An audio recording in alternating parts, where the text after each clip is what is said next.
Kilmar Abrego Garcia, the greatest criminal mastermind of our time. A danger to society, a hardened gang member who possesses superhuman endurance, allowing him to drive 100 hours in a row without blinking.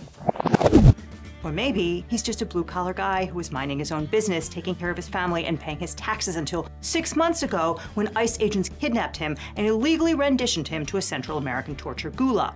No matter what you believe about Abrego Garcia, the Justice Department is clearly trying to destroy this man's life for having the nerve to take them on in court and win. After multiple judges and even the U.S. Supreme Court ordered the government to bring Abrego back to the United States, Attorney General Pam Bondi slapped him with a slew of apparently dubious criminal charges. He was thrown in jail, then released, then thrown in jail again, all while government officials screamed on TV that he was a wife beater, a human trafficker, and even a child molester.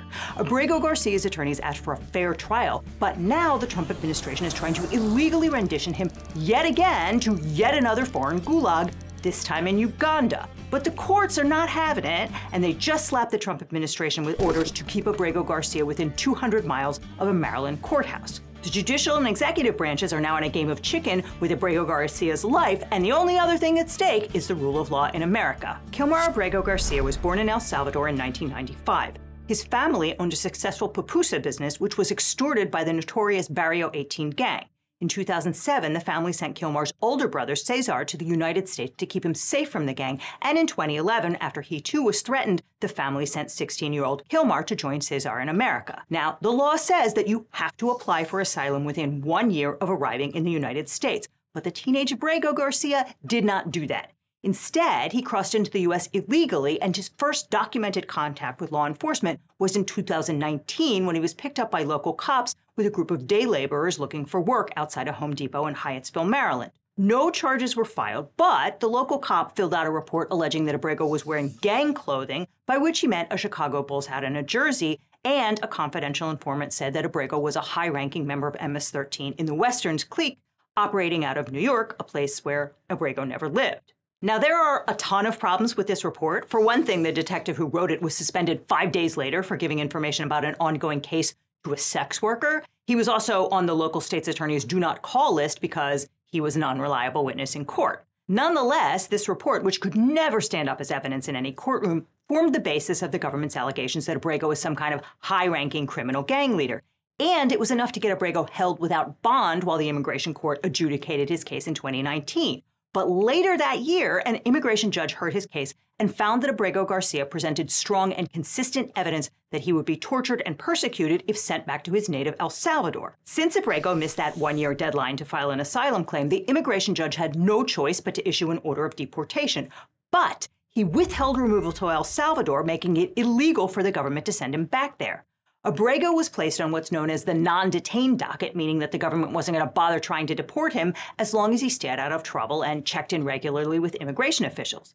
He was allowed to stay in the country and work, which he did, joining the local union and working as a sheet metal laborer and raising his family. But when Trump returned to the White House, he promised to deport millions of immigrants, and one of the easiest places to find them was on that non-detained docket because the government knows exactly where to find all those people, and that's what happened to Abrego Garcia. On March 12, 2025, ICE officers stopped him while he was driving with his young son. They told him his immigration status had changed, and they called his wife, Jennifer Vasquez-Sura, and threatened to turn her child over to protective services if she didn't pick the boy up in 10 minutes.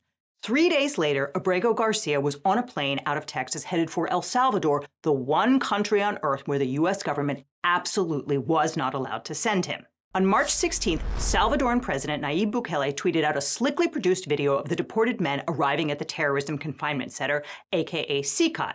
As Devin explained, CCOT prison is notorious for overcrowding, torture, and other human rights abuses. Abrego's wife recognized her husband in the video and immediately sued the Department of Homeland Security in Maryland federal court, seeking to get him returned to the U.S. At first, Justice Department lawyers admitted that Abrego Garcia had been deported in error, but almost immediately they pivoted to claiming that the deportation was absolutely deliberate, calling Abrego a dangerous gang member and a human trafficker. He's a horrible human being and a monster, and he should never be released. They even fired 2 longtime DOJ immigration lawyers for refusing to repeat that lie in court, calling them Democratic saboteurs. And it's not hard to see why the Trump administration needed to execute such a hard pivot. So It's very arrogant, even, for American media to suggest that we would even tell El Salvador how to handle their own citizens as a starting point. Because if they conceded that the deportation was an illegal error and reversed it, that would be an admission that they could get any of the deported men back just by asking Bukele, whom they reportedly paid $5 million to take these guys off our hands. It would mean that the U.S. government retained what's known as constructive custody over the men at CCOT, which would pose several thorny legal problems. Principally, it would mean that anyone sent to El Salvador could still file claims in U.S. court since they were technically in U.S. custody, and it would make the U.S. answerable for the conditions of their detention, which clearly violated the Geneva Convention and the Convention Against Torture. The freed detainees describe regular beatings, near starvation, and grossly unsanitary living conditions. And that's why the DOJ insisted over and over again in court that it was powerless to get Abrego back to the United States. I don't have the power to return him to the United States. So you could release him inside El Salvador? Yeah, but I'm not releasing, we're not very fond of releasing terrorists into our country. Judge Paula Ixinas, the federal judge in Maryland presiding over Abrego's case, first ordered the administration to bring him back. And then, after an intervention by the Supreme Court, she softened her language to require them to simply work to facilitate his return. For months, the government stonewalled Abrego's lawyers and Judge Ixinas, insisting that it was powerless to even try to get this guy back, and no, it would not be explaining itself. And look, usually lawyers are pretty cautious about calling something a lie, but I am here to tell you that was a lie.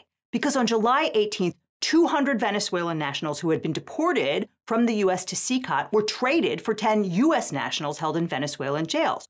Those 10 guys were freed and sent back to America, including a triple murderer who was serving a 30-year sentence. If we, the U.S., didn't control those prisoners, we couldn't have negotiated a prisoner swap for them. And if we didn't control them, we couldn't have gotten Abrego Garcia back without moving to extradite him, which is exactly what happened on June 6th. After months of telling Judge Ixinas that it couldn't possibly secure Abrego's return, and even stating in court documents that the Salvadoran government might have its own reasons for holding on to a guy who had not set foot in the country since he was 16, the U.S. government was able to snap its fingers and magic him right up, which told the world in no uncertain terms what lawyers following this story have known for months. The government is abusing its power to make a political point at the expense of denying this man his constitutional rights and ruining his life. And so it's interesting to see how the media reacted when, just a few days ago, Abrego Garcia's attorneys asked the courts to place Attorney General Bondi under a gag order. 108 sources picked up on the story, with about 25% of the coverage from the left, 45% from the center, and 30% from the right. And when you examine the headlines, you see three completely different frames about who Abrego Garcia is. From the left, he's a victim fighting to safeguard his right to a fair trial. From the right, he's an MS-13 affiliate asking an Obama judge to silence government officials. And from the center, he's not as relevant as his attorneys, who are framed as the individuals driving the action in this story. The headlines you read first have immense power to shape how you understand the news, and that's why I like to see the news from as many angles as I can with the help of today's sponsor, Ground News. And right now, they're offering LegalEagle viewers 40% off their unlimited access Vantage subscription. Scan the QR code below or use the link in the description to get the discount for a limited time. Ground News gathers related articles from around the world and across the political spectrum so you can see the bias and compare coverage. Every story comes with a quick visual breakdown of the political bias, factuality, and ownership of the sources reporting, all backed by ratings from 3 independent news monitoring organizations, and they just added a feature that covers podcasts on major stories. I also love their blind spot feature, which shows you stories that are underreported by either side of the political spectrum. Like this story of Attorney General Bondi firing a DOJ paralegal for exercising her First Amendment rights outside of work hours when she yelled the National Guard at some troops stationed in D.C. You would think that this story would have attracted more attention from the left, but only 2 sources picked it up, with the majority of coverage from the right and center. That's why Ground News is my favorite way to get the news, and as a legal eaglet, you can save 40% off the Ground News Vantage subscription by scanning the code on screen or clicking on the link down below. This subscription gives you unlimited access to every feature, including the Bias Insight tool and the Blind Spot feed. By subscribing, you'll support an independent news platform working to make the media landscape more transparent and balanced. So click the link below or scan that code today, and we will see you in court. On June 5th, the government unsealed an indictment of Abrego Garcia in the Middle District of Tennessee. Also on June 5th, Abrego Garcia appeared at the U.S. border, where he was immediately taken into custody by U.S. Marshals. And those 2 things are not a coincidence. The indictment charges Abrego with participating in a conspiracy to illegally transport undocumented immigrants around the United States. The charges center on a 2022 traffic stop in Tennessee where Abrego was pulled over by local police and questioned. At the time, he was driving a Chevy Suburban containing 9 men who claimed to have no ID on them. The indictment alleges that Abrego was a high-ranking member of MS-13 who coordinated with other gang members to move immigrants around the U.S. Now, we have no idea if those charges are true. That's what a trial is for. But I do think it's important to point out a few things. First is that Abrego's wife admits that he occasionally got paid to drive guys between job sites. But the government alleges that he made at least 1 trip per week over the course of several years. That's more than 100 trips. The Department of Justice is claiming that Abrego drove 1,400 miles from D.C. to Dallas and back every single week, sometimes with his toddler son sitting on the floorboards, all while holding down a full-time job. Their evidence for these 100-plus trips is that traffic cops picked up Abrego's license plate once. Second, the case is based on testimony of 2 cooperating witnesses. One of them is a 2-time felon who has been deported 5 times. The other witness admitted to human smuggling. Both of them are now being released from custody and allowed to live in the U.S. So let's say they have a lot of reasons to tell prosecutors exactly what they want to hear. Third, at exactly the moment this indictment dropped, the longtime chief of the criminal division for the U.S. Middle District of Tennessee, a career prosecutor named Ben Schrader, resigned from the U.S. Attorney's Office, which could definitely be a coincidence or not. After Abrego was arrested, the Justice Department argued that he was far too dangerous to be released on bail. They put forward a whole bunch of wild, unsubstantiated allegations, including accusing Abrego Garcia of murdering a rival gang member's mother. Also, they argued that if the court did release Abrego, the Department of Homeland Security would immediately scoop him up and deport him, which the prosecutors insisted they had no control over. The magistrate judge said, "That's cool and all, but the law says we only hold people upon proof that they're either a danger to their community or a flight risk, and you didn't hit the mark." And then, when the DOJ tried to get the trial court judge to overrule the magistrate, Judge Waverly Crenshaw said, "There is no evidence before the court that Abrego has markings or tattoos showing gang affiliation, has working relationships with known MS-13 members, ever told any of the witnesses that he is an MS-13 member, or has ever been affiliated with any sort of gang activity."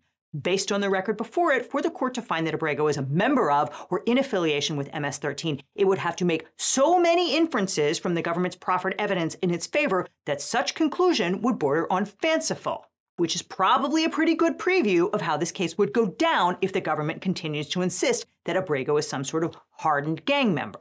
And Judge Crenshaw was gobsmacked that the DOJ would claim that the court should hold a guy in custody to save him from DHS. He said that DOJ should be making these arguments to DHS, and if the government finds this case to be as high priority as it argues here, it is incumbent upon it to ensure that Abrego is held accountable for the charges in the indictment. If the Department of Justice and DHS cannot do so, that speaks for itself. Knowing that DHS was going to immediately deport him when he walked out the door, Abrego's lawyers asked for and got a 30-day pause on his release so that they could get their ducks in a row.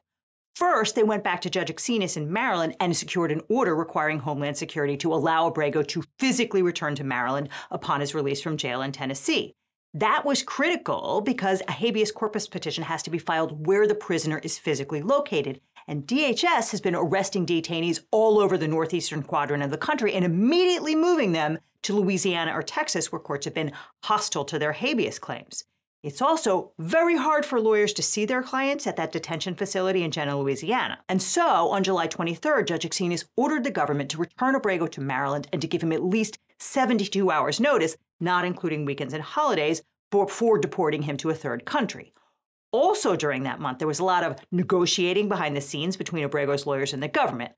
But first, let's talk for a minute about musical theater. In the Book of Mormon, the wildly popular musical about teenage missionaries, there's a scene where a young man sings about his dream of being stationed in the most wonderful place on earth, Orlando, Florida. Uganda. Uganda?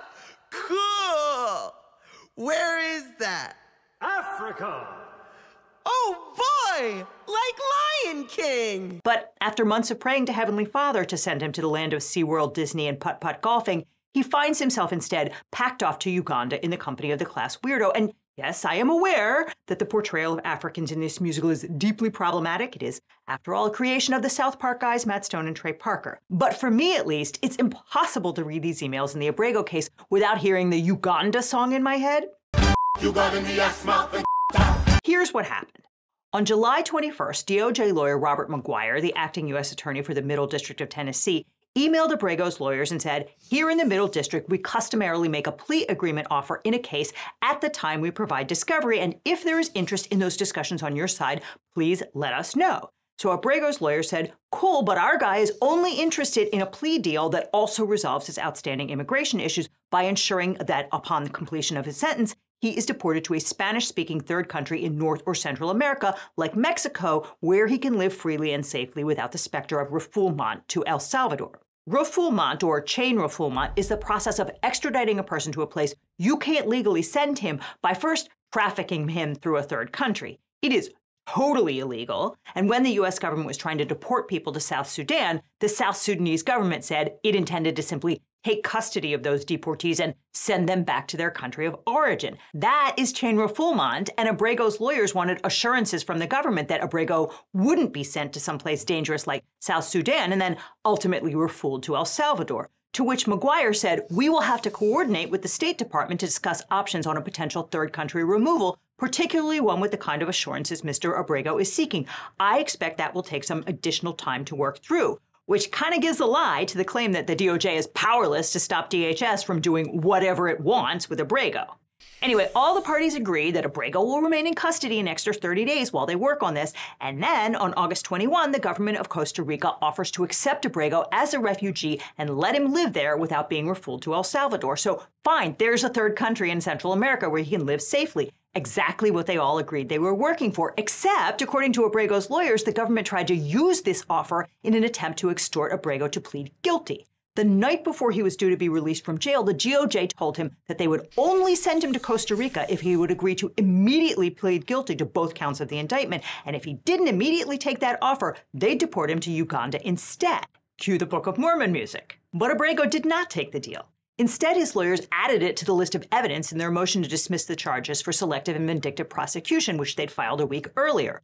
Motions to dismiss for vindictive prosecution rarely succeed, but Abrego argues that if there has ever been a case for dismissal on these grounds, this is that case. The government is attempting to use this case and this court to punish Mr. Abrego for successfully fighting his unlawful removal. That is a constitutional violation of the most basic sort. And indeed, Judge Exinas suggested that it was a clearly inappropriate use of prosecutorial authority to threaten to deport someone to a gulag in an effort to extort a plea.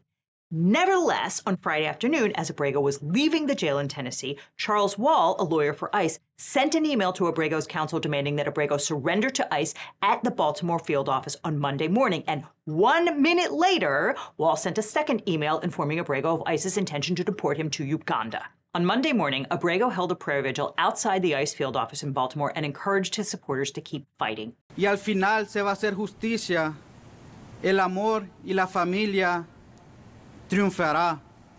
With our community by our side and with our family by our side, love will trump. Nunca pierdan la esperanza. Never lose hope. Volverán a ver a su familia. You will once again see your family too. Then he went inside and was immediately taken into custody. After more than 160 days separated from his family, he spent just 1 weekend at home before the government took him back into custody and prepared to send him to Uganda, a country he has no ties to, instead of Costa Rica, which was ready and willing to take him. Abrego's lawyers immediately filed a petition for habeas corpus, virtually the only legal avenue left to immigrants, thanks to the Supreme Court's 6 conservatives. Now, the U.S. government wasn't always in the business of inflicting maximum pain and cruelty on immigrants as a tool to pressure them to give up and leave. Historically, DHS did not send people who couldn't be sent back to their nation of origin off to some third country, or at least not as a first resort. That's why we had the non-detained docket. And when we did effectuate third country removals, it was usually to third countries where the deported person had some kind of connection. But earlier this year, in a break from decades of policy and practice, DHS asserted that it could unilaterally choose where to remove people. The Intercept reported in June that the Trump administration was working to set up a global gulag system, negotiating with 53 different nations to accept third country removals. A lot of those nations are so manifestly unsafe that the State Department advises Americans not to go there at all. The State Department website says, do not travel to South Sudan due to crime, kidnapping, and armed conflict. Violent crimes such as carjackings, shootings, ambushes, assaults, robberies, and kidnappings are common throughout South Sudan, including Juba. foreign nationals have been the victims of rape, sexual assault, armed robberies, and other violent crimes. And yet, the U.S. government is currently removing foreign nationals to South Sudan. And when a federal judge in Massachusetts tried to stop them from removing immigrants to third countries without a reasonable opportunity to raise fear of persecution under the Convention Against Torture, the Supreme Court's 6 conservatives blocked it. So here we are. If you don't like what we say, try living here a couple days. Watch all your friends and family die. Under 8 U.S.C. Section 1231, an immigrant deportee may designate a third country he wants to be removed to if his home country is not an acceptable destination. The law says that the Attorney General shall remove the alien to the country the alien so designates, with 4 narrow exceptions. None of those appear to apply here, but there is that catch-all provision in Section 4 that leaves room for Attorney General Pam Bondi to argue that letting Abrego Garcia go to Costa Rica would be prejudicial to the United States in some way. I mean, she said a lot of crazy stuff about this guy, so perhaps she's going to argue that he's so dangerous that 3,000 miles away is too close. Like, okay, it's further than El Salvador, where the government itself just sent him, and okay, the DOJ just agreed to send him to Costa Rica a week ago if he would simply plead guilty, but the DOJ has a week to reply, so I guess they're going to come up with something amazing. But we have seen Abrego's documents, and he makes some interesting arguments in his habeas motion. Obviously, he claims that bypassing Costa Rica in favor of Uganda violates the plain language of Section 1231 and exceeds DHS's authority. He also questions whether Uganda is really willing to accept him. According to the petition, Uganda prefers that individuals from African countries shall be the ones transferred to Uganda, so Abrego Garcia is not at the top of their list. He also filed a form called Notice of Fear of Removal to Uganda, which states that he fears persecution in Uganda based on his race, nationality, political opinion, and membership in a particular social group. He's afraid Ugandan officials may torture him and that Uganda might outright refool him back to El Salvador, where he's previously been tortured. The petition also points out that the length of Abrego's detention violates the Supreme Court's decision in a case called Zadvidas v. Davis that indefinite detention beyond 6 months is unconstitutional in the absence of a realistic removal prospect. And so, including the time Abrego spent at CCOT, the government has already detained him for more than 6 months, even though a lawful removal destination, i.e. Costa Rica, is available. So the petition argues that continuing to detain him is therefore unconstitutional and he should be released. At a hearing on August 27th, Judge Exinas verbally ordered the government not to move Abrego from his current location in Virginia. After he was picked up in Baltimore, he was transferred out because there are no facilities in Maryland for overnight immigrant detention. But the judge said he needed to stay in Virginia so that he's available to both the court and his lawyers. She also ordered the government not to deport Abrego until his habeas petition is resolved, which means he should be safe until October. In court, the judge told Drew Ensign, the attorney representing the government, that she was relying on his representation as an officer of the court, that DHS was not going to defy her and rendition Abrego to Uganda right away. Ensign agreed, but notably, the judge followed up that verbal order with a written one just a few hours later.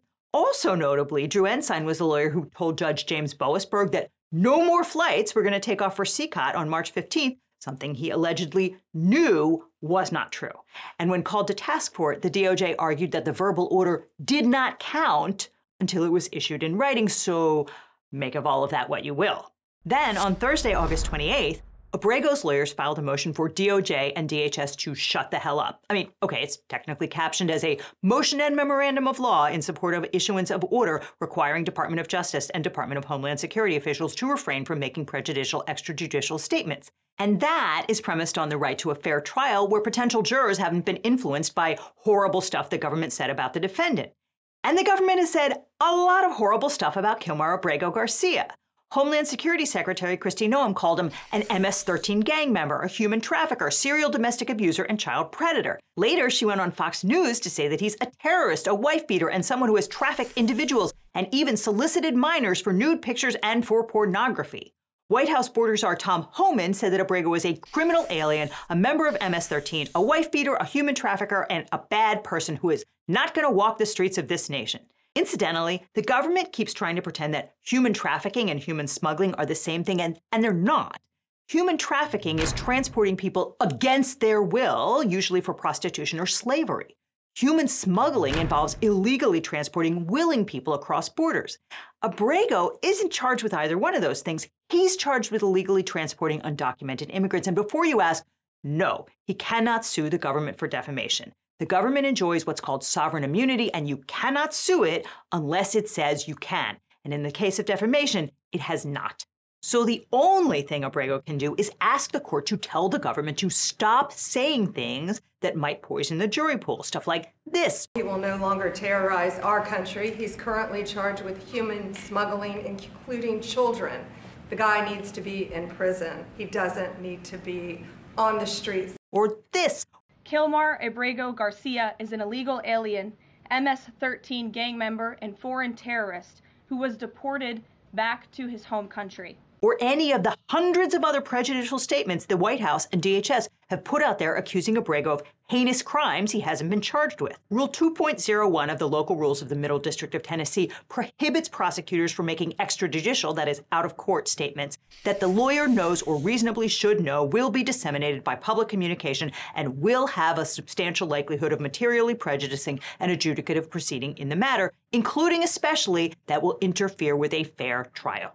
So the government is not supposed to comment on pending cases in the press because doing so could taint the jury pool as well as intimidate or prejudice fact witnesses who would otherwise be called upon to testify. Moreover, prosecutors responsible for trying Abrego's case are obliged by the rules of professional conduct to discourage anyone associated with the case from talking with the press. And the Justice Department's own manual contains a similar ban on out-of-court statements that do more than describe the legal proceedings underway. But judges are very leery of restricting the executive branch's speech, so this motion for what's effectively a gag order may be a heavy lift. Of course, the government could make this thing go away tomorrow by letting Abrego plead to something minor and dispatching him to Costa Rica. It's clear from the Uganda emails that Abrego's lawyers are receptive to some kind of a deal that would keep their clients safe.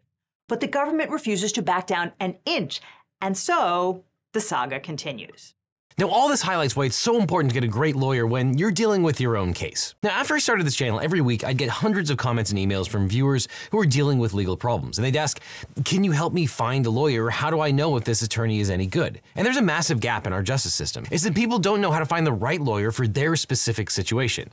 They're scared, they're overwhelmed, and they end up doing nothing or hiring the first attorney who calls them back. And that really bothered me. So I started to wonder, what if there was a different way? What if we could build a law firm that actually lived up to the values that I talk about on this channel: transparency, accessibility, and putting clients first instead of chasing billable hours. A firm where you don't need to pay anything up front and your lawyers only get paid if you do, to maximize your opportunity for justice. So a few years ago, I decided to fix that problem.